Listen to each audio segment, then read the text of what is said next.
Welcome to the Rockland Chamber of Commerce's semi-annual economic recovery forecast panel discussion. For those of you who may not know me, my name is Jeff Phelps. I am currently the co-chair of the Rockland Chamber of Commerce and co-owner, along with my sister Kim Nelson, of the Phelps Insurance Agency and the J.H. Slattery Insurance Agency. We're currently celebrating our 125th year in business at the Phelps Agency. I haven't been here for all of them, but over the last year, I kind of feel like I have. So we're really excited about that. We've got a great program today, and we appreciate everybody both attending and the speakers as well. I should mention that today's discussion is going to be recorded. It'll air over the South Shore Chamber of Commerce social media platforms over the next several days. I'd like to acknowledge a few people that don't have speaking roles today that are in attendance. State Senator John Keenan, Ken Quigley of Curry College, the president of Curry College and former chair of the South Shore Chamber of Commerce. Vin DiMatteo, he's a former state senator and now with Bridgewater State University. Joining us today is Doug Lapp, the current town administrator for the town of Rocklin, and Alan Cron, who are both going to say a little bit about some local goings on in the town of Rocklin. I think I speak for everybody in the town that it's been a great leadership group, particularly recently, just in terms of availability, as demonstrated in their attendance here today, and just a positive change in the town of Rockland from a leadership standpoint. So I'd like to first, before we go into that, I'd like to introduce Paul Sullivan of Sullivan Tire. He's the event sponsor. And Paul, would you like to say a few words? Certainly. Good morning to one and all. We're honored to be mentioned anytime and every time in the same breath of Rockland. Having got our start many years ago there, 66 years ago on North Union Street. So we continue to plow forward, but we do so obviously with Rockland being the integral part of this great company that we have today. We're no different than the A.W. Perry Company, the Phelps family, who just give their all to the town of Rockland. Chris Oddleifson, who does just a masterful job at Rockland Trust. And, you know, just to everybody, I mean, it's just, these are all great businesses, really got their footing in Rockland. So it's just wonderful to say a couple words. You know, Rockland, sometimes it takes an underdog role versus other towns. Sometimes it receives a black mark. But I got to tell you, with the school system, state of the art, the senior center, the Veterans Memorial, the beautification downtown, the sidewalks, the highway department is next to none. Rockland's coming on strong, and I think the future bodes well for Rockland. So I believe it's a town of just over 17,000 people, and I hope it continues to grow. Because I know those people own an automobile and they're coming in with 4 wheels, so that's going to help us. So, and they'll go down to Rockland Trust, they'll have insurance needs. And Susan, they may be calling you one day if they're looking to grow their business physically. So as I mentioned at the outset, we're always humbled to go back to our roots, and it's quite refreshing to do so. Rocklin is our hometown. We're based in Norwell. I still consider Rocklin Sullivan Tire's hometown, so I know Peter starts to look at his clock and start to do a little dance when I go overboard, so I understand. Listen, it's wonderful. I'm going to stay on. I see some of the names that I know. Ken, good morning. Joe Sullivan. Joe, I hope you're not on the payroll at Sullivan Tire here today. I wish I was. But you're welcome. Susan, good morning. And Vinny DiMacedo does a great job, has done a great job, continues to, in the great town of Plymouth, where I reside. So good morning to one and all, and thank you for having me. Thanks, Paul, and thanks for your support of the chamber, and particularly for the town of Rockland. Like some of the panelists here today, A.W. Perry, Susan, and Rockland Trust, Chris, your businesses continue to be very supportive of the town. I know from a personal standpoint, having been involved with the town for some time, and my family has, how supportive philanthropically, your organizations are with the town of Rockland. So it's very much appreciated. With that said, I'd like to turn it over to Doug Lapp to give us a little bit of an update on goings on in the town of Rockland. Thanks, Doug. Thank you, Jeff, and thank you, Mr. Sullivan, for that introduction for the town of Rockland. You stole a little bit of my thunder, but that's a great introduction, so thank you. I'm going to share my screen and show just a few slides. I promise I'm going to keep this to only about 5 minutes or so. And I did get a little bit of direction from Jeff, and I've tried to keep this relevant for businesses in the town. As it relates to COVID, I just want to highlight, like everyone else, throughout the entire past year plus, we did try to follow all the federal CDC and all the state DPH guidance. And just like it was for every business and everyone else in town, it was certainly difficult. And it was certainly hard as new information was coming and just how much it affected all of our operations. We did fully reopen this past Tuesday following the governor's lifting of all the restrictions.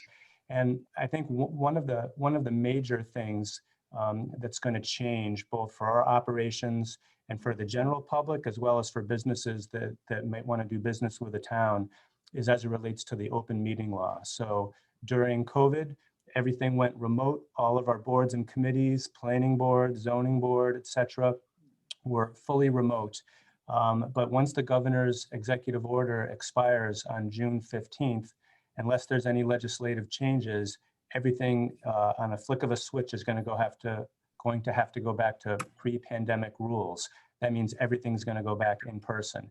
And I only highlight that now because many people, as well as businesses looking to work with the town, have gotten accustomed to the convenience of having remote meetings. It's certainly been a very efficient way to do business.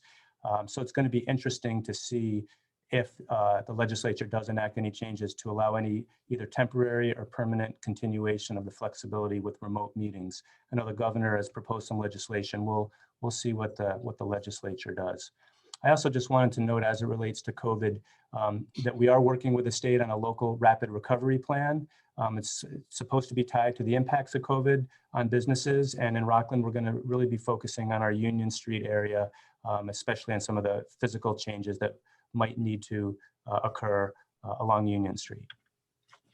Thought I'd just very briefly touch on some of the zoning initiatives we've been working with, and I know Susan O'Day might possibly touch on some of this later, so I won't get into this too much. We're all familiar with the map of the town, the northeast corner. This large hash marked area here was a large zoning overlay district that we worked very closely with A.W. Perry and our consultants, MAPC, to propose a really exciting new overlay district to allow more density and more uses.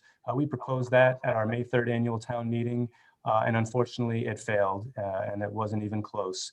And similarly, just like every other community in our region, we were proposing a zoning bylaw to update our FEMA flood maps, the floodplain bylaw.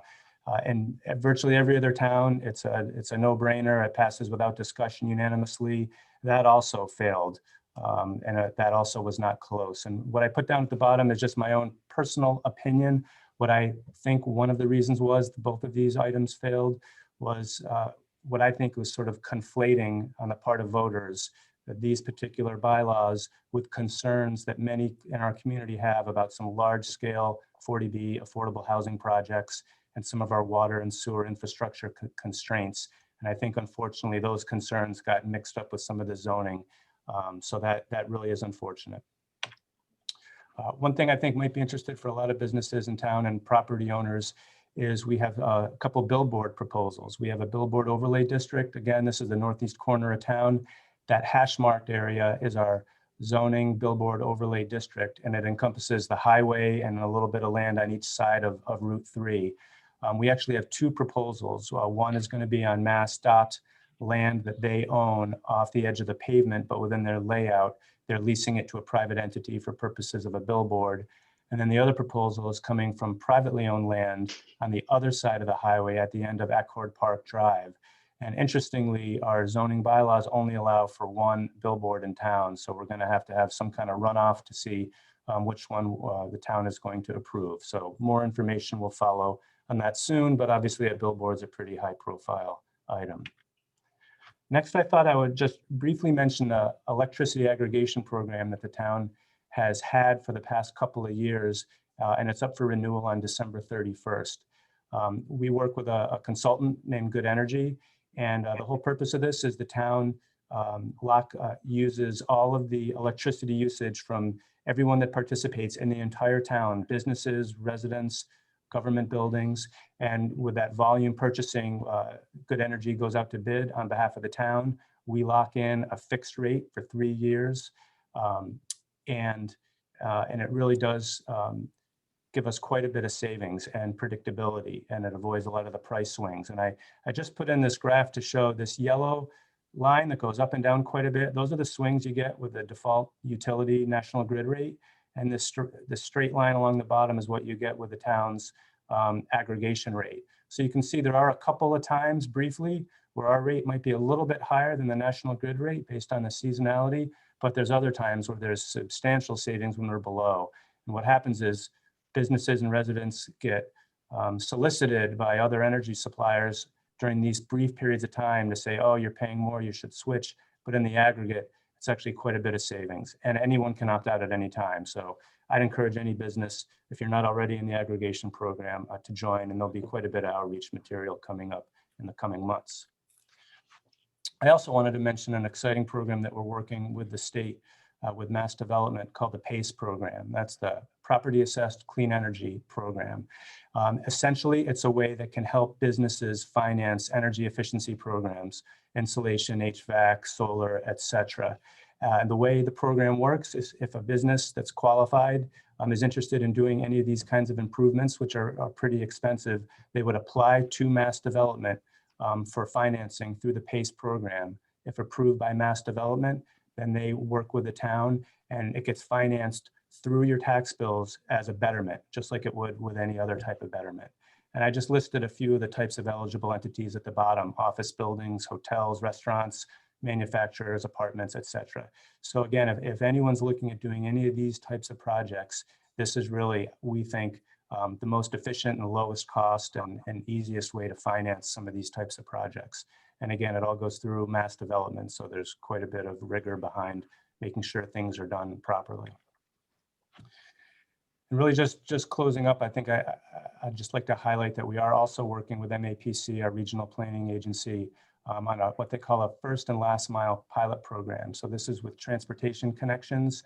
So on the southern end of town, it could look at improving transportation connections, say to the commuter rail, or in the northeast corner of town, maybe trying to work with a park and ride to help move people around. And certainly there's obvious implications for the business sector as well. And then lastly, Jeff asked me just to touch briefly on successes and challenges from my perspective from Town Hall.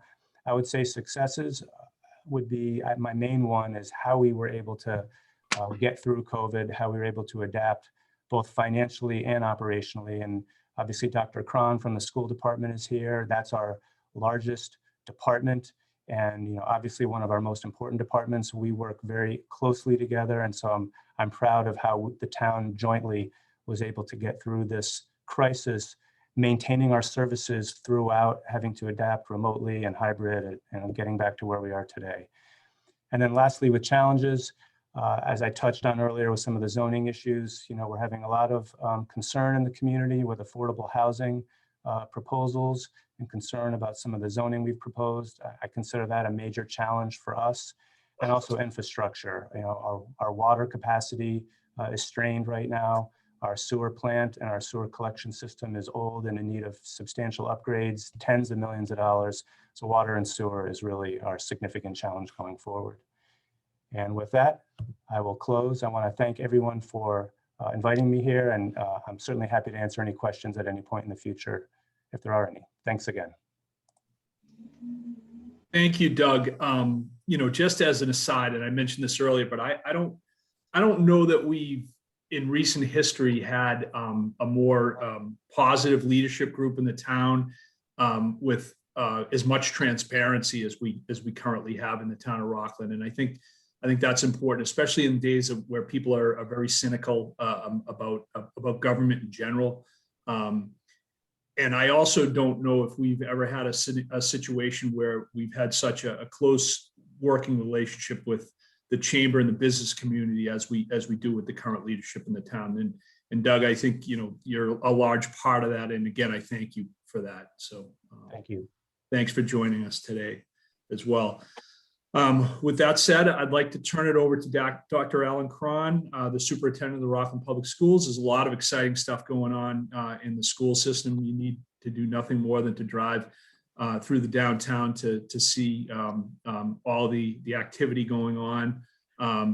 And obviously, they, as Doug alluded to, they've overcome a large challenge, the large challenges of this past year. And having to kind of pivot as most public school systems had to do during COVID, and I think have done, again, in my estimation, a terrific job of that. Alan, if you'd like to take it from here. Thank you. Good morning. I'm Alan Cron. I'm the superintendent of the Rockland Public Schools. I'd like to thank you for the opportunity to speak with you briefly this morning. First, I want to say that I'm not going to talk about COVID. I'm sick of it. So are you. It's horrible, blah, blah, blah. We can compare sad stories later if you wish, but I will spare this group.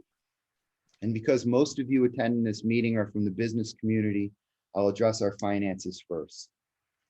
The pandemic has been expensive, and not just financially. It has taken kids away from teachers, which is never a good thing. And our economy, although doing better than some predicted, is still hurting on the local and state level, as you all know, which in turn affects the school budget. Financially, the Rockland Public Schools were dealt a major blow 2 months ago when the House budget was released. Due to a 4% decline in student enrollment across the state due to COVID, the Rockland Public Schools lost a substantial amount of Chapter 70 funding as we fell below the cutoff line for the Student Opportunity Act, a loss of approximately $1.4 million. Fortunately, when this pandemic first began, as a school department, we took aggressive financial action, furloughing more than 140 employees for a total savings of approximately $1.2 million. In addition, we froze spending to preserve much needed resources to sustain our in-person, hybrid, and fully remote teaching models. So even though our Chapter 70 funding is down and revenues from the town are also down, some federal support is beginning to materialize, and we will be able to successfully land our 2021 budget and fully fund our FY22 budget. Aside from finances, and in spite of the many challenges we all face this year financially and otherwise, the Rockland Public Schools are doing exceptionally well. From our highly successful free full-day kindergarten program, now in its 7th year, to the opening of our new state-of-the-art middle school and high school complex, which opened about 7 years ago, to the new $86 million elementary school project that just broke ground 2 weeks ago. Rocklin is on the move, and our schools are leading the way. The new Phelps Elementary School, due to open its doors in 2023, will house approximately 750 students in grades 1 through 4 in a state-of-the-art learning facility. Two other outcomes of this massive construction project is the planned addition of a new early childhood center to be located at the Eston Elementary School. Here we will house all kindergartners and offer free full-day preschool to all Rocklin families. A huge value and an even better opportunity for us to begin our work with students a year early. The final phase of this project will see the construction of a new lit turf field for lacrosse and other sports. We see this as the cherry on top that will draw visitors from across the region and help provide support for our re-emerging downtown Rockland economy. And finally, on my bragging list, just prior to COVID, we launched a successful one-to-one Chromebook initiative, putting a Chromebook in the hands of every Rockland student K-12. And our teachers have become highly skilled at educating remotely, skills that will no doubt make them more effective as classes have now returned to normal. And just to wrap up, Rockland High School, it continues to distinguish itself as an outstanding college preparatory high school with an outstanding math, science, and pre-engineering curriculum, including 13 advanced placement courses, with recent graduates attending some of our nation's top colleges and universities, including Harvard, MIT, Yale, and Columbia University, as well as our nation's elite military academies. We are not accomplishing these things alone. We have great partners at Town Hall. Doug Lapp and the Rockland Board of Selectmen, as well as the Finance Committee, continue to demonstrate their commitment to the school department by working hard to fund our schools adequately during difficult financial times.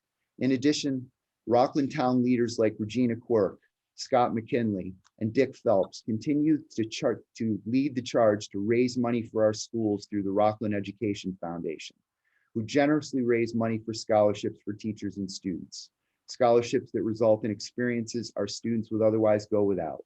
Their golf tournament this year, just to plug that, is August 13th. I encourage you to save the date and to participate in this terrific outing and fundraiser. One final story that I'll leave you with that in my opinion exemplifies the character of the Rockland Public Schools before, during, and after COVID. It is the story of Adele Leonard and the Rockland Public Schools Food Service Department. Beginning in March of last year and continuing throughout the summer months and into the fall and winter, and it continues today, in fact, our food service department has been serving pre-made lunches and breakfasts to nearly 500 Rockland families on a daily basis. Rain, snow, freezing cold weather does not keep them from serving food to our neediest families. Funded mostly by a federal grant, this program epitomizes what we stand for. We look out for one another, we take care of one another, and we feed one another. I am incredibly proud of Adele Leonard and her staff. In closing, I know I said that already. Many people, experts and lay people, have expressed concern about learning loss as a result of the pandemic. Current local testing data and anecdotal evidence suggests students may not have lost as much as we first thought. They've lost access to some content, no doubt, meaning teachers just may not have covered as much materials as they would have in person. But for the most part, skills remain on grade level, and a majority of most curricula was in fact covered during the school year. Advanced placement exams were taken as usual, and I'm told the students covered the entire curriculum, which in a normal school year in and of itself is an accomplishment. There will be gaps, and we have a plan to address them. One way is that we have designed a free 3-week summer program for all students K-12.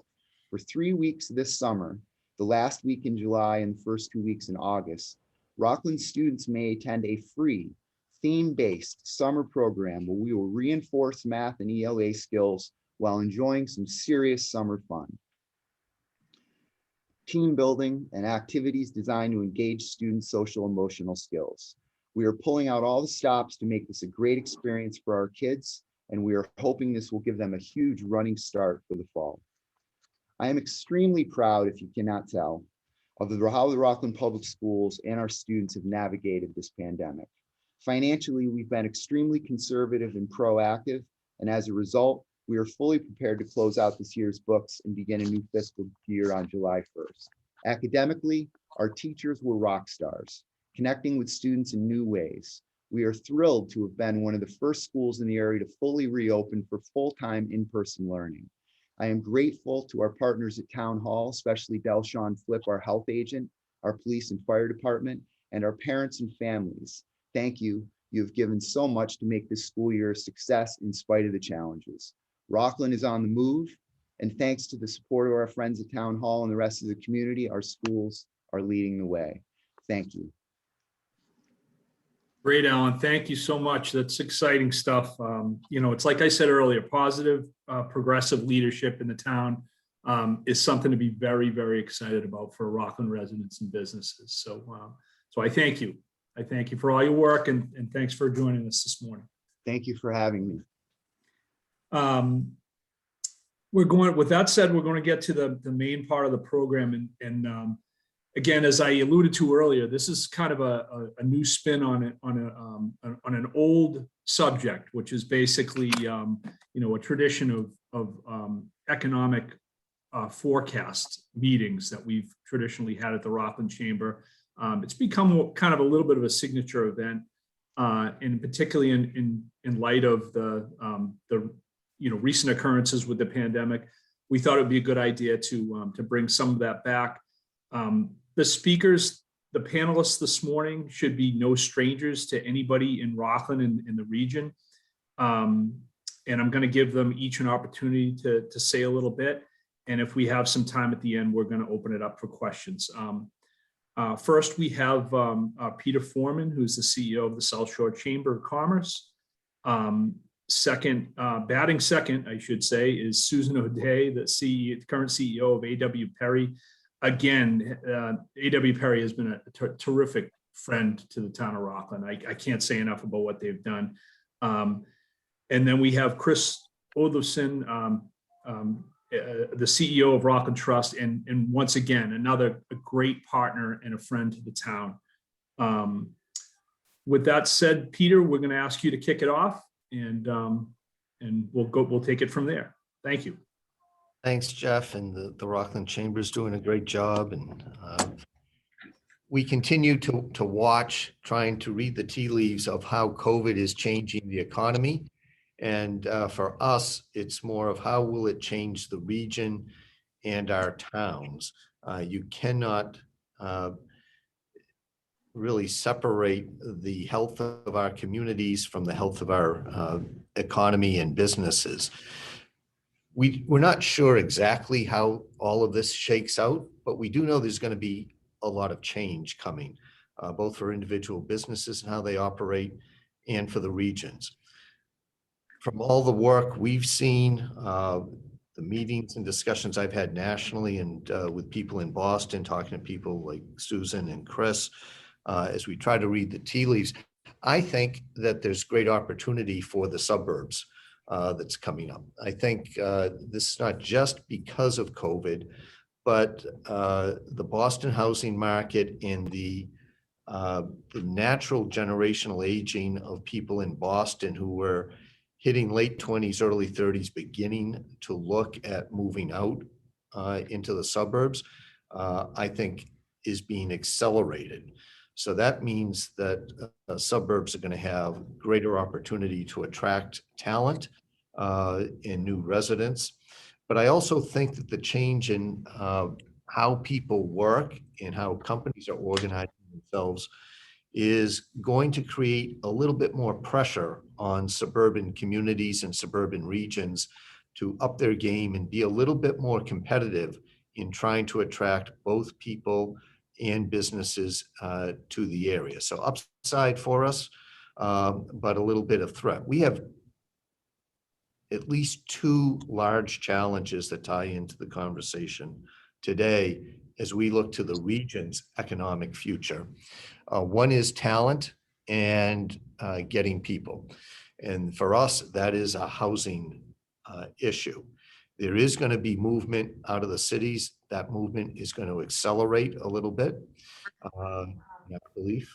And we want to compete for those people, but we have a housing problem throughout the area. Senator Keenan, fortunately for us, is chairman of the Housing Committee in the Senate. and has been a great advocate for this. I've actually seen him go out and stick his neck out at public meetings for specific housing projects in his district. That's a risky move for political leaders, but he's done that. But we have got to improve our housing stock and get more of the housing that we need for the area. The other big issue that we have that we're seeing and focusing some attention on at the South Shore Chamber is infrastructure. And I think that's particularly going to be water and sewer. We're doing some things with former Mayor Joe Sullivan, who's heading our transportation committee, looking at traffic within the region in addition to the typical Boston commute challenge. But water sewer is a real issue in terms of development, and we've got to address that if we're going to attract the people and talent that we need to keep this area economically competitive and to attract those businesses. The big pluses that we have that we're going to be able to build on is essentially the quality of life in the community that you want to live in. People are going to have more choices about where they live because of the changes in business habit, the online virtual work that people can do. That is giving everyone more flexibility in choosing the community they want to live. Fortunately, the South Shore is just loaded with great selection of communities that provide a great quality of life and lifestyle. But we're working on something around placemaking, and I think you're going to see a lot of activity where towns are now focusing on specific neighborhoods or village centers, dressing those up, because that's what's going to attract lots of small bits of activity, which add up to a more robust economy. The other thing we have going for us is strong local services. And there is that link between services and economic development that you can't separate. Local political leadership, for the most part throughout the entire region, is very strong. It's strong in Rockland. It's strong in other communities. That makes a big difference in trying to open up business. And we're seeing all of those local officials pay more attention to the needs of small business, particularly in light of COVID. And then the collaboration between business and government is going to be critical to keep this region competitive. And we've got that, and the Rockland Chamber has been doing a great job through Jeff and that board. And we're seeing more of that collaboration between business and local government throughout. So that's what we're looking at as a region, but continue to try to monitor what's happening at a higher level with business trends, which I know Chris and Susan will be able to tell us what's going on with real estate and finance and business in Boston. Thanks, Peter. Maybe just jump in, or you want to? Yeah, that would be great. Do you want to do Susan. some Q&A? Okay, sure. So first off, thank you for having me. I know I'm kind of the new face in the crowd, so I appreciate the welcome, and not just today, but really since coming into A.W. Perry back in October, with sadly, obviously, Rich's passing. So will continue to try and do my best to represent A.W. Perry. It's hard when you're following Rich and Jack Spur. It's kind of a tough act to follow, but I'm going to do my best, and have been a part of the company for the last 20 years. I think many of you know, and certainly Jeff highlighted it, while we are just a tad bit older, not too much. Our family goes back in Rockland, really before Rockland. It was Abington, and we were part of when Rockland declared itself and took its own sort of destiny into hand, I think back in 1874. And then our family business was founded back in 1884, just 10 years later. And have been a part of the Rockland community really ever since. And so I grew up only ever hearing about Rockland from my mother, who graduated from Rockland High, and everybody. And so Rockland. And so I heard stories of my grandparents horse and buggying from Rockland to Scituate for the summer. So, and our great grandparents rather. So lots of great stories. An amazing place. Obviously, like any community, change is hard. And I think Doug and Dr. Cron are doing amazing work. I think that we have felt nothing, especially in partnership with Doug and Jen Constable, nothing but wonderful, positive, community. We've had a little setback recently, but will not be deterred. Our commitment to Rocklin is here for good, and both good long and good. So we'll see where that leads us over the coming years. But we're committed to the area, always have been, and will continue to be. The smart growth that the selectmen have talked about is amazing. It's the right direction.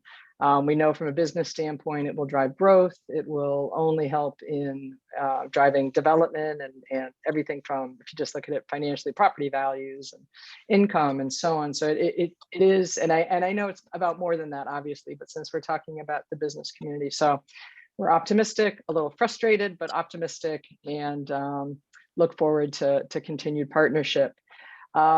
Thought it might be helpful, and I think this, I'm not sure in the past, but I have come with some data to give you some perspective. So A.W. Perry, as you may or may not know, we're primarily here on the South Shore with industrial and office properties that largely sit in Hingham and Rockland. We do residential development across the South Shore. We have various projects that we're trying to get permitted now, as well as have completed projects in Norwell and the surrounding area. Wildcat being sort of the one that's been in I think the paper recently in Norwell in terms of their sort of thwarting a 40B effort. Which I think is disappointing for many, but understandable given change is hard. Anyway, so we have that, and then we have some office properties in Boston, and now some new industrial properties in Lynn and Everett. So a little bit of a span across the area. And what we're seeing, and thought I would share here, is sort of what's happened since COVID and what's happening, what we're seeing now. I think the key headlines are that when it comes to office buildings, big corporations are largely unaffected. We're seeing Class A big office buildings continuing to demand the rent that they did before COVID. People are not abandoning those real estates while there is definitely vacancy and a lot of sublease available. Those large spaces are tending to continue to hold their prices, and things aren't changing. Dramatic different story when you drop into buildings that have blocks of space that are under 10,000 square feet. It becomes just a radically different story. And so during COVID, when you look at a space over lower than 40, between 10, a little around 10,000 square feet, the amount of vacancies doubled. So the number of blocks that were available were sort of in the several hundred, and now it's in well up towards 1,000.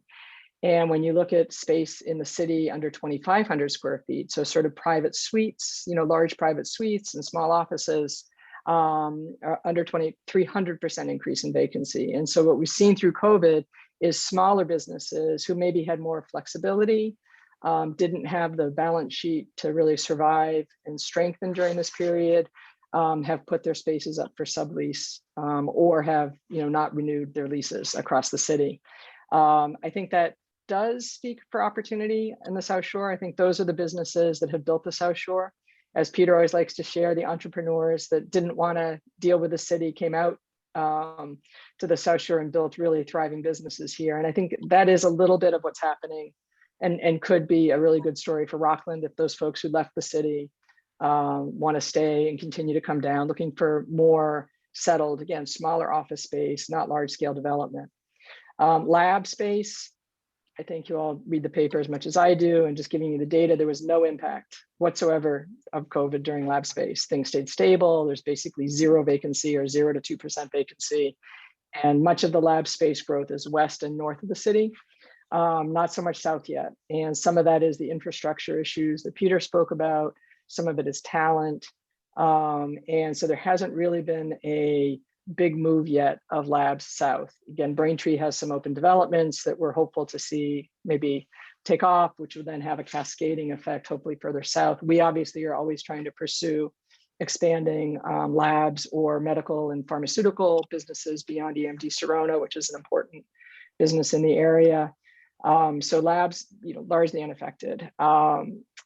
as you start to look at the suburbs and we look at warehousing is one of the bright spots throughout COVID. And so we saw actually vacancies decline in warehouses and rents go up.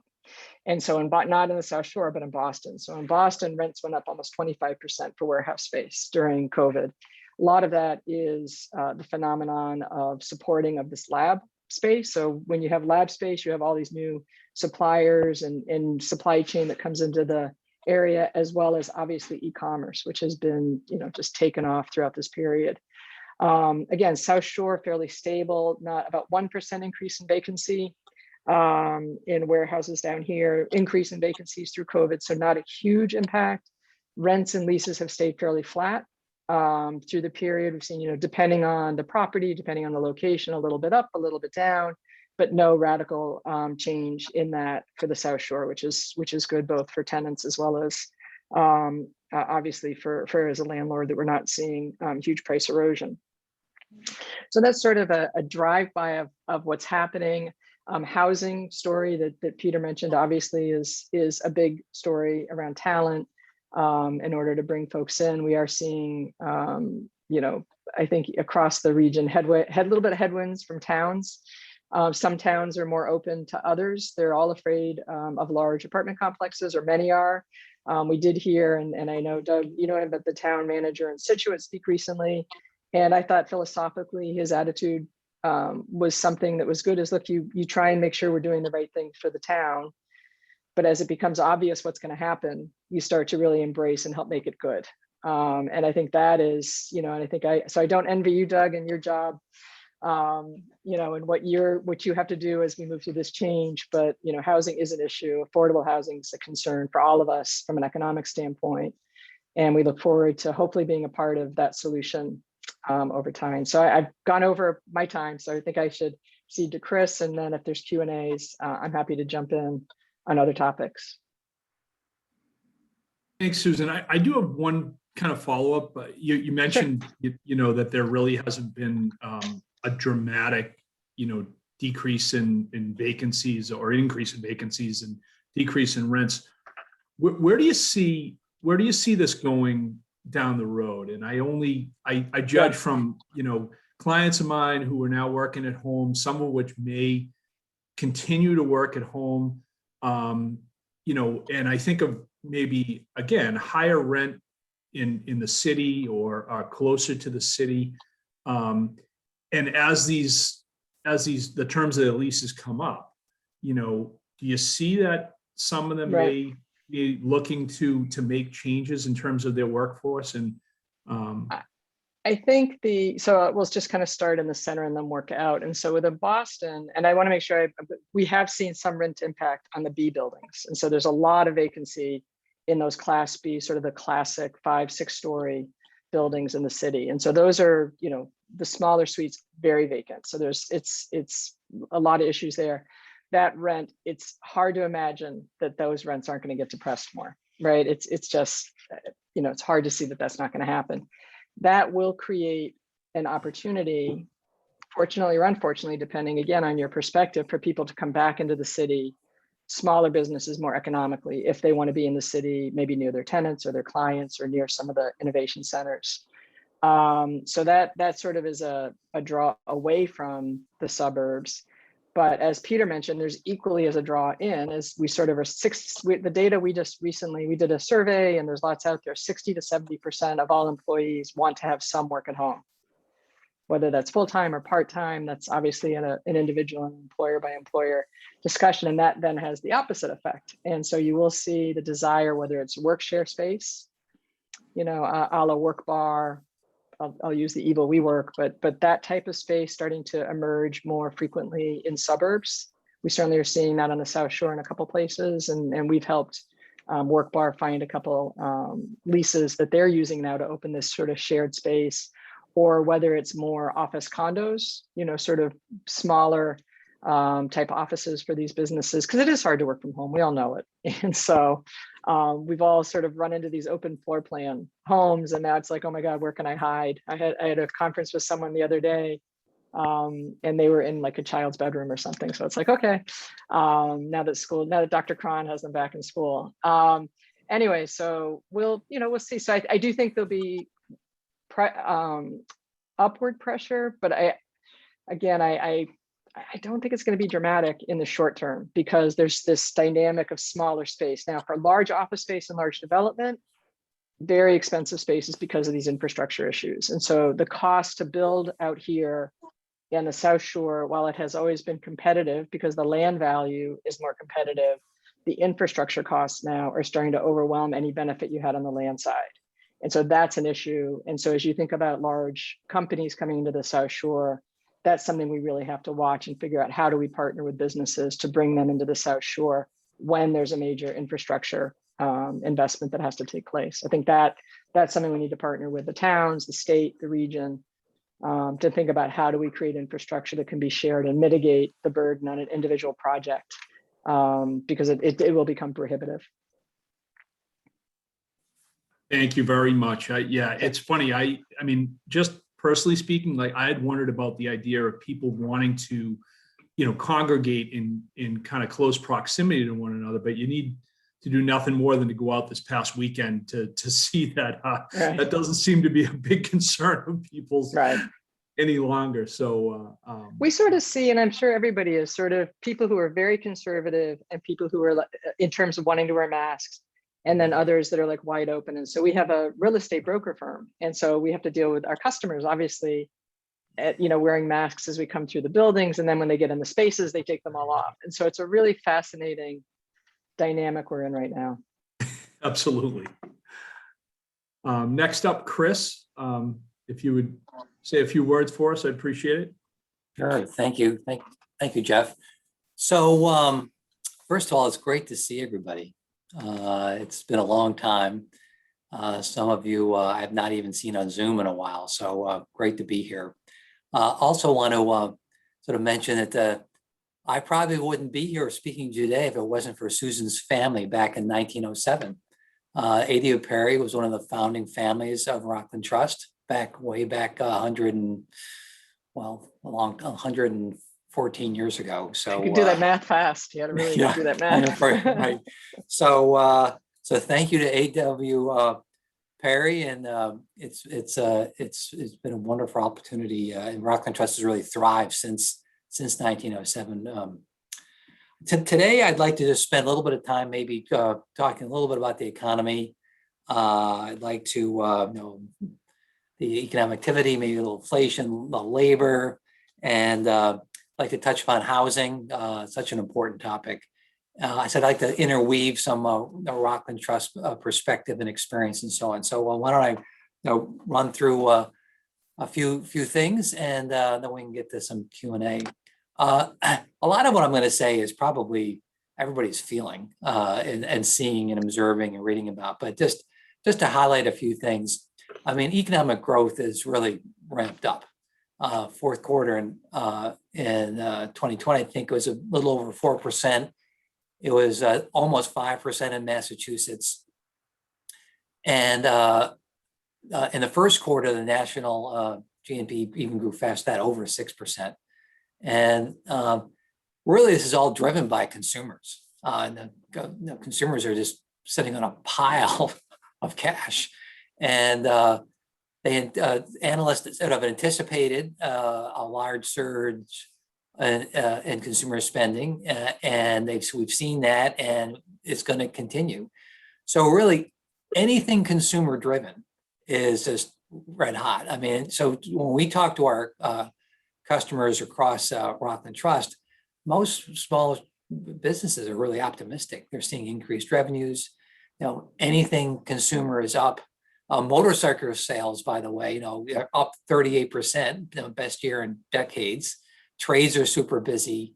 One of our hotel customers who operate a number of hotels over Memorial Day weekend saw 93% occupancy.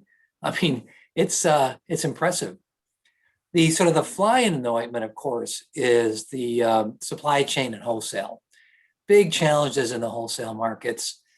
Very supply constrained. We have buildings, materials, customers who would gladly carry millions and millions of dollars of additional inventory if they could get it.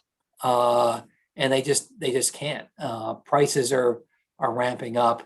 It seems there's a little bit of maybe, it's hard to believe raw materials are going up that much. I think there's a little bit of a, okay, I've been price constrained for a number of years. I'm going to use this as a little bit of a screen to get some pricing increases, which they've been able to get through. Production, as we all know, during COVID was reduced, and there's just been this a big about face and demand. I mean, one interesting story: a number of our restaurant customers are talking about the difficulty of getting protein now, it takes time to build protein. And one customer was telling about chickens. I mean, the uptick in chickens, and it takes a while for chickens to sort of hatch and grow and et cetera. And the supply growing the chickens takes time, and it just has not been able to catch up. Interestingly, on the lumber side, what I'm hearing is actually the raw lumber, the trees are available, but the investment in the plants to create the boards is the bottleneck. Then, of course, we've all heard about trucks and drivers. Now we have customers, small customers, small trades. Now, one example I'm thinking in particular, they needed a new truck, just a new panel van, big panel van for their company. They were given an ETA of 2022. These are things that you can usually go to a lot, pick it up. I'm hearing about furniture delays. I'm hearing even about customers, shoe stores, shoes being constrained. So the supply chain is a big issue. Now, that sort of ties into sort of how do you think about inflation? Because this certainly has a lot of inflationary pressures.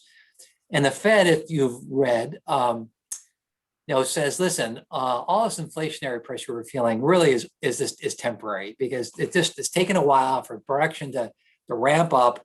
And in the meantime, prices are going to go up, but it's going to be temporary. But I'll tell you, the headline CPI in April was like 4.2%. That's huge. The Fed's primary, the preferred inflation measure is the core PCE. That rose almost 2% in March, and it's expected to pass the Fed's target of 2% in April. And so, that's a TBD, I guess. I'm a little worried about that, because sometimes those things are tough to reverse. But there's just a lot of, I think maybe when the supply demand imbalance sort of works out, now we'll get a better look at that. And then labor. I mean, what small business is not looking for somebody to help? Now, the recovery in the labor market has been pretty robust in Massachusetts. Now, while we do have a higher unemployment rate in Massachusetts of 6.5% versus I think the national rate's just a tad over 6%. We have our workforce participation is actually significantly higher than the nation. It's at 66.4% versus a little less than 62% nationally. But it is, I think the number I remember is job openings are a record high of like over 8 million in March, and many states have actually more jobs and job seekers, which is an issue. And now we see this prevalent in leisure and hospitality. Servers. I did a little travel Memorial Day weekend, and they went through the big hoopla of COVID. We can't clean your room, and I think it's probably less COVID and more they don't have anybody they can find, or maybe they want to make up for last year. I'm not sure, but it's an issue. I mean, the restaurant recoveries, you talk to our customers, is definitely being slowed by labor, and then some emerging protein availability issues. That housing, I mean, that is one of my favorite topics. Interesting. So some of our customers of apartments in the city talk about a higher vacancy than what you may expect due to post-COVID, because of all the international students not coming back, because of all the travel restrictions and so on. The Boston luxury market is off. Our suburban apartment customers are saying there's a wait list. And interestingly, new households that are forming, with the housing prices, you take a look at the trade-off of, okay, what's the carrying cost of a house and the cost of a house, what's the rent? I mean, it's been really attractive, more and more compelling just to rent, which suggests to me, and I'd be interested what Susan thinks about this, that there probably is some rent pressure up in the suburbs that over the next, if this doesn't resolve in some way, that we may see some suburban rent pressure up. Lowest housing available inventory is lowest ever. That's not new news. No, I think this all sort of comes to an opportunity for Rocklin, a big opportunity. I mean, it's relatively more affordable. Your Rocklin's well positioned to the geography. As we just talked about and heard all the good news from Dr. Cron and Doug. I mean, Rocklin has a lot of positive things to offer, and I think to Peter's point, there is a modest shift towards work at home. I'll just talk about Rockland Trust a little bit. I mean, I will admit I was a big stick in the mud from the work from home theme prior to COVID. I said, well, maybe on the margin with exception, in the rare case, et cetera. But I've been incredibly humbled by sort of what have we been able to accomplish during the last year and what my colleagues have been able to do via Zoom. And sort of not just keep the business open and running, but major new initiatives, new systems and so on that we've been able to bring online. And I just have been transformed in sort of how I think about this. And so what we're saying going forward is that, yes, we are a office-centric company. I mean, what the secret sauce to Rocklin is relationships we have with each other inside the company and with the communities and with our customers. So we can't sacrifice this notion of face-to-face, but on the margin, we can provide a whole lot more flexibility. Now, up to working halvesies, half at home, half at work. We were talking about some policies. If you elect to work at home more than a couple days a week, you lose the right to have an office. So that provides some interesting incentive. But we are very much focused on having a face-to-face community as well. Interestingly, just yesterday, my executives and I had our bi-weekly meeting, and we were talking about this return to the office. And then for the first time, I asked the question, sort of, what do we want to do? Now, we have been meeting via Zoom or Microsoft Teams for a year. And the reaction I got was actually interesting. I guess it's not surprising in retrospect, but I will say that our executives are spread around. So some are in Rockland, some are in Hanover, some are in Plymouth, and some are in Brockton. So the first reaction was, this last year has been an incredibly efficiency gain. I mean, I have been able, rather than get in the car and drive 45 minutes, by the time the meeting starts, I have to put an hour before the meeting starts, have our 4-hour meeting, then an hour afterwards. I can sort of sign into the meeting a minute before, sign out and get on to other things. So I don't really want to, this person was like, I don't really want to go back to full-time in-person meetings. So I think even at the executive level, things have changed, and we're going to see sort of probably at least 50-50.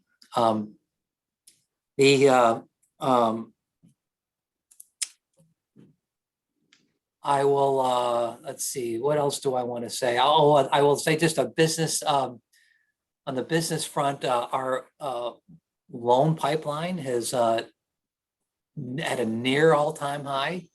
The one sort of interesting fly in the ointment is our line of credit utilization is at an all-time low.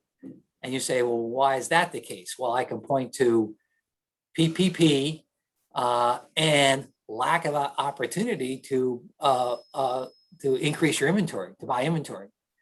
And so our from a bank's point of view, you like to see, higher line of credit utilization. That's sort of how we earn a margin. So that's an issue. I also add one more thing in terms of labor. I think there are three factors that are really driving this. One is the residual COVID concerns. Two is parenting, having to parent and kids. And then three is the surplus unemployment benefits. I think that on the margin is definitely having an impact. My customers talk about this a lot more than I'm experiencing it, although I am finding we are having an increased difficulty finding some of the entry-level positions like tellers. But overall, I will say that I think once these supply imbalances were worked out, we have some great prosperity ahead. And I think Rockland is really well positioned to take advantage of it if we can get over some of the things that Doug talked about, which is, I think we got to think about the big picture here a little bit and sort of how it all fits together. So I'll conclude. I'll stop there. More to say, but I can handle that in Q&A. Thanks, Chris. And Chris touched on this, but and this is kind of open to comment from anybody, but what do people see about the idea of trying to get good help? I mean, again, you mentioned there are a lot of businesses, particularly small businesses. We're one of them that are actually looking to add to staff. And don't tell my teenage kids that there are a lot of available jobs out there, because they would argue with you. But I mean, but there are a lot of available jobs out there, and it does seem to be an issue, not just in the hospitality business, but other small businesses as well. Does anybody have any input in terms of why that is, what how long that will last, what's causing it? I'd like to jump in, and Paul Sullivan may have a point of view on this too, but I think we've not done a very good job as a society sort of valuing the trades. Right. You can make a lot of money as a tradesperson, and for some reason, if it's not app driven, if it's not techno, cyber, and so on, people sort of it's less attractive. But I really, our vocational schools, our trade schools. I mean, I just wish we could get word out there that this is a good middle class living. You can make a plumber, plumbers, well into six figures, if they are reasonably well organized, which not all are, but. Yeah, I'll take a stab at that, Chris, and of course I'm following you, so this is a bit tough. But let me say, what we decided to do is in some locations customize our hours of operation to fit the obviously the demand, but also the employment that we have. But the most important thing Sullivan Tire did was concentrate on the people that we do have. We increased benefits in the past 14 months. We increased pay. And I think that's going to bode well as we come out of this malaise with the great demand that's out there. When the shortages catch up to the demand, or when they balance off, I should say. I think it'll be wonderful times, very prosperous times. But right now, we're very proud of the fact that we have 357 employees who have been with us 10 years or longer. Great. That's out of 1,300 employees. So we're putting a lot of emphasis on the loyalty of our employees. Ones that have been, we want to keep them. And we understand that people quit jobs sometimes, especially in an economy like what we're experiencing today. It sometimes is a proxy in the confidence that people have in the business sector, the opportunities that it presents. So we understand at the entry level, there's a lot of attrition, and we're doing the best we can, but we don't want to compete with one another, certainly. Yeah. I guess, Paula, I'd like to add just a tiny bit more, maybe from a macro standpoint, but also sort of on the ground. I think, one, we know workforces are staying in the workforce longer. So we see that with our own teams.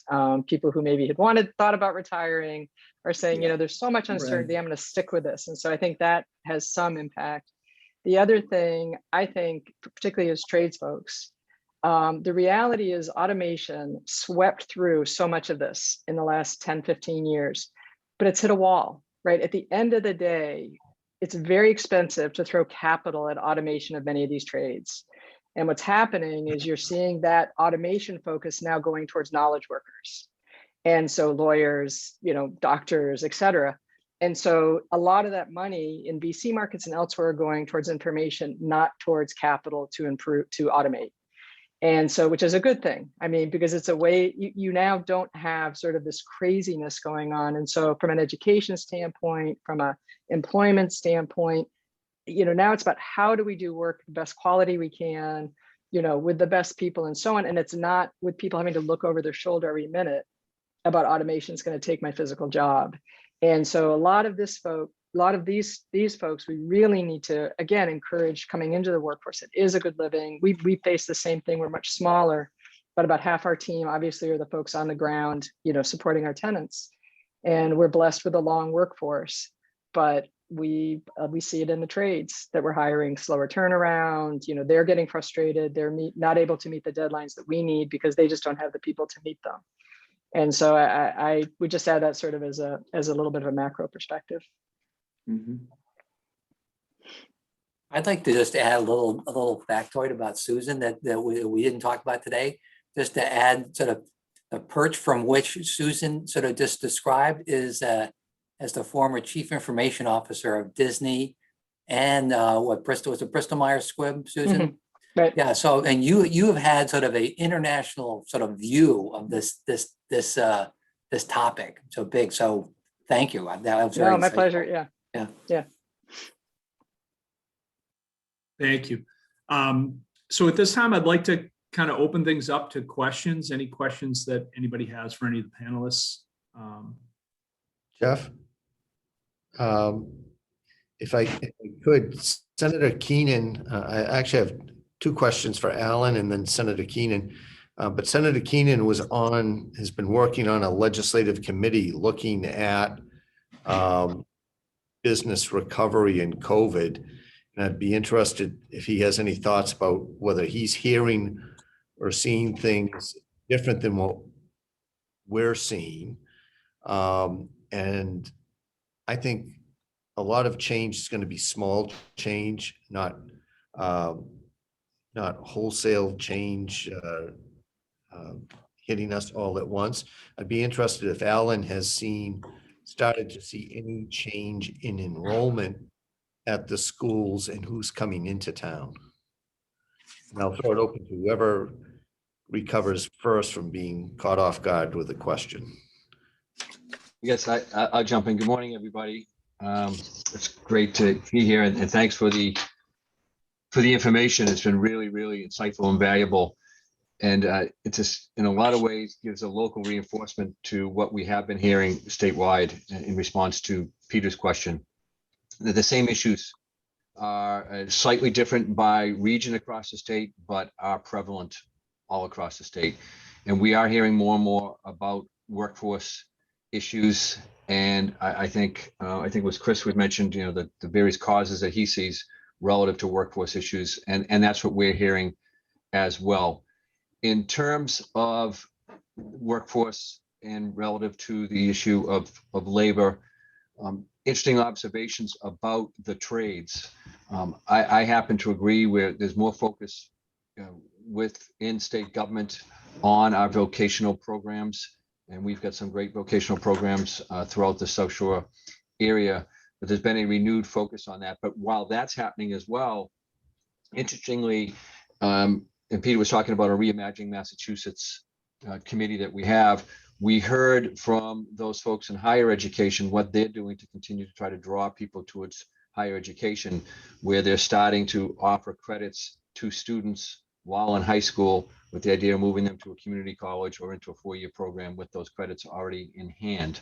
So there is, interestingly, a bit of a competition, if you will, as to who will become, who will have greater access to young people, the trades that find they're in desperate need of young people getting into them, and colleges that are seeing enrollment issues and trying to figure out how to deal with those, and the colleges are feeling the economic impact of those enrollment issues.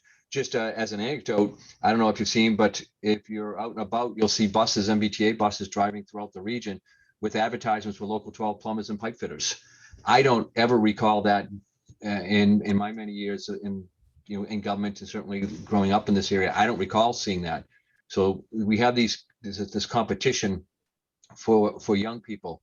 In terms of businesses in general, what we're hearing is the same thing about what's going to be this magic mix relative to remote working and in-person working. And a lot of that is going to depend on the type of business. And I keep referring to a comment that Peter had made during one of our sessions, and I think it's so true, and it holds true for Rockland and surrounding communities, is that in the past, people have used an equation in some ways as to determine where they were going to live.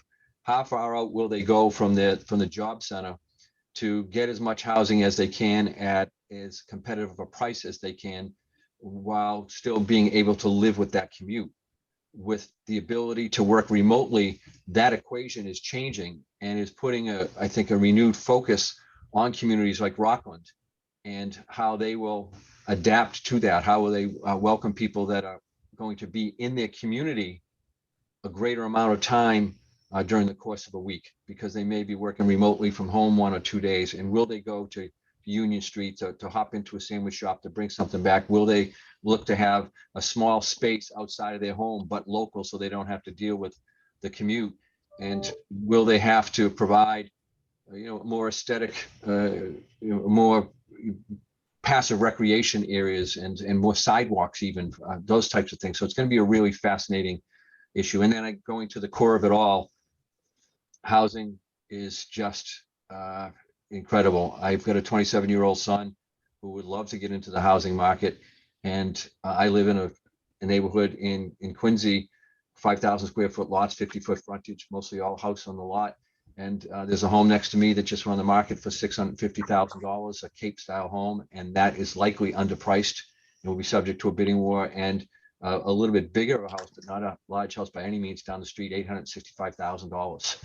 So how are young people going to make this transition from the city, as was mentioned earlier, to the suburbs, given the cost? Thankfully, interest rates remain low, and that offers some ability for them. But the challenges are just enormous. But I think I agree with the overall sentiment that most recently expressed by Mr. Sullivan, that it's just a great opportunity and a great period for growth and a great time to look at things differently and do things differently. So where there has been a challenge, there's also a great opportunity, and it's kind of exciting. Long-winded answer to Peter's question, but that's kind of where we're at in the state. We're seeing a lot of the things that you're seeing here on that we're seeing here in my district in the South Shore. They are things that are being experienced statewide with some variation depending on location. Yeah, I just want to underline, affordable housing means affordable to people who make our communities run. Yes. Right. And for our children, I mean, this should be a no-brainer, right? Now let's make housing affordable to help our communities grow and thrive. It just anecdotally, my oldest son he's in the trade, so to speak. He's engineering, a master's in business, but he's a site superintendent with Suffolk, and he makes a pretty good pay, not quite where he'd like to be, but and he still finds that the challenge of housing to be a big challenge. And he wants to live in the community where he grew up. Alan, are you seeing any tea leaves that you can make sense out of in terms of enrollment or who's moving into town? Well, the state in general experienced a 4% decline in enrollment due to COVID. It's fairly well documented. across the state. Rockland lost 4% of enrollment, so exactly the state average this past year. That was people holding their kids out from kindergarten due to COVID, or people homeschooling, things like that. So it's not a typical year, and we're not in a typical situation. However, over the past, I'd say 7-8 years, we've seen a sharp increase in our Brazilian community here in Rockland. So for us, it's English as a second language learners. So that's been a pretty big systemic shift for us. When I started here back in 2012 as high school principal, we had approximately 24 Portuguese speaking students. And now we have about 224. So it's been quite a change, and quite a change for our teachers. And if you just imagine a single classroom of 20 children and 4 of them don't speak any English at all. So try to picture that and what that means on a classroom level. It's profound. So that's something that we've been dealing with as a system over the past 4 or 5 years. And I feel we've grown our supports around this community, and we're doing very, very well with them. But that has been one change. But the other anecdotal change that I would, and it's purely anecdotal, I sense an upswell or an increase in the number of young, involved professional families. I feel more, I've fielded more phone calls from, my kid's going to start kindergarten in 2 years. Can you tell me a little bit about the school system? I've met people when we've had open houses and had stands when we were talking about the building project, and people would just come up and talk. So anecdotally, I feel as though Rocklin is changing a little bit. That's what I've noticed in my 9 years here. But that's about all I have to offer as far as the population change. But we're looking forward to getting those students back that we lost due to COVID. I'm expecting us to pick up a number of students when we open the new building. That's historically what happens when you open a new building. We are a school choice district. We currently educate approximately 65 students from outside of Rockland, which brings revenue into the town in the form of Chapter 70 and helps support the schools. So we're certainly very interested in everything that is being said here and how it will affect Rockland and our enrollment. I hope that's helpful. Thanks, Alan. While we're putting people on the spot, I don't know if Ken Quigley, the president of Curry, would like to talk a little bit about what he's seeing with enrollment at the college level.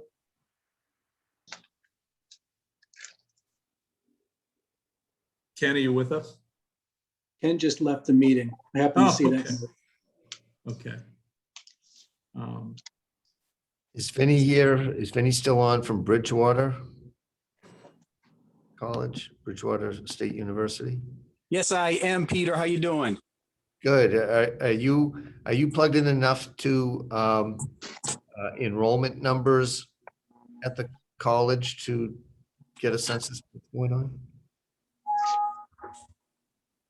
So as far as, the enrollment here, we've actually done, relatively well under the circumstances. There's certainly been a decline, but not consistent with what everything else that we have seen all over the state in higher education. So we are grateful for that. As you know, Bridgewater State is an affordable option, and I think that helps us. And there's been a lot of support. I think people will realize that there's a lot of support to get to a higher education through the state and the federal government at this point. So can I go back, Jeff, to Chris and Susan and pick up on something they kind of teased out on small changes? My sense as I look at what our chamber is working on and what I see in towns is that we're not going to see this big signal change coming out of COVID saying everybody's got to move one way or the world's changing overnight. It's going to be a lot of small incremental opportunities.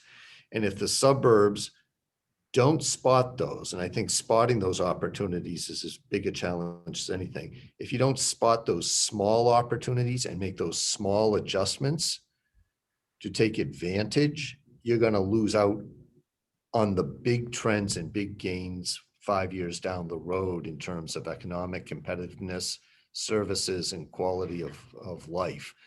Would that, is that a reasonable assumption here?